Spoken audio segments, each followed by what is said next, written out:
Rosie Hicks, occupation secretary, age 20.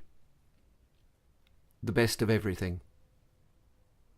There was a time in her life when Rosie Hicks would quite like to have been, or at least to have been thought to be, a bad girl. But she couldn't seem to manage it. When she was 15, she was fascinated by her school's Lucia elements, the amiable stoners, the collectors of piercings and tattoos, the boys who got vomiting drunk every Friday and Saturday night, the girls who had sex with anybody. But her interest in all the increasingly disreputable lifestyles going on around her did not lead to first-hand involvement.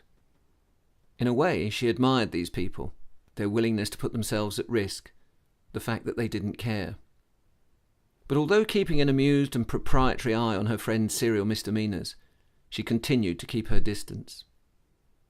It was as though she was waiting for something, although she didn't know what, marking time, waiting to find out where her inclinations lay. And then her mother disappeared, left one morning to go to the shops and never came back, and everything changed. When someone disappears like that, those left behind are caught between grief and hope, between looking back and moving forward, trapped between denied mourning and the irrepressible expectation that the loved one will suddenly step into the kitchen, full of apologies for having inconvenienced us. Rosie's father chose grief, went to pieces, was for years inconsolable. Rosie, by contrast, chose to suspend judgment, to wait and see what happened. Maybe her mother was out there somewhere, talking to people, perhaps even laughing, feeling the sun on her back, thinking of her husband and daughter.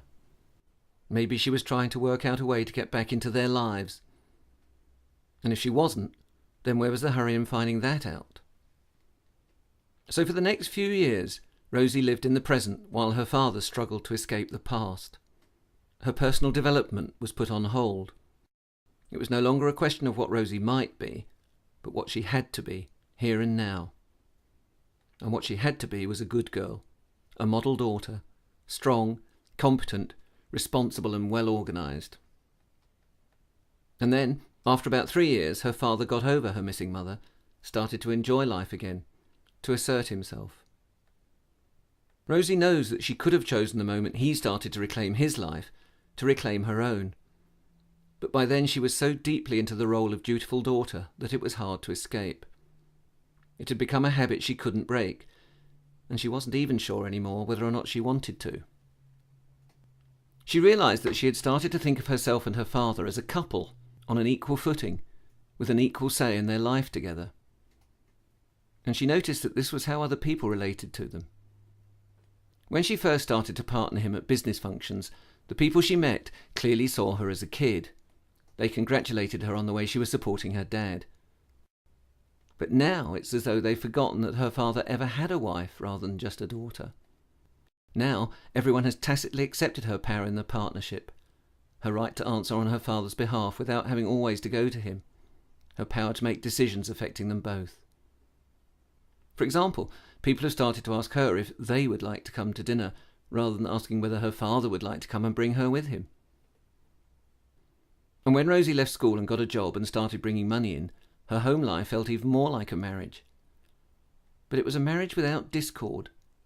Neither of them has ever challenged the other in anything, or even raised their voices. At all times they have been gentle, conciliatory, and respectful of one another. Rosie sometimes imagines that people feel sorry for her, that they feel she has devoted part of her childhood to keeping her father afloat, that she should spend more time with people of her own age.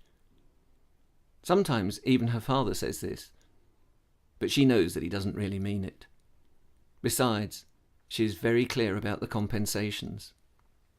She knows how unlikely it is that boys of her own age, she can't really think of them as men, would treat her with the respect that her father does, or that they would take such close account of her opinions, concern themselves so meticulously with her comfort.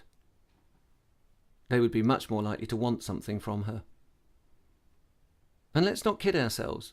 There's nothing wrong with her father's money, which means that she always gets the best of everything. The best clothes, the best seats, the best meals, the best wines, the best hotels. And where is the hardship in that? In the last couple of years, her father has made efforts towards finding another partner, started dating again. And, as is only natural, Rosie has been there to help and advise him, to help him choose the right outfit for a pub lunch or which show to go and see. He has even brought a couple of women home, one not much older than Rosie.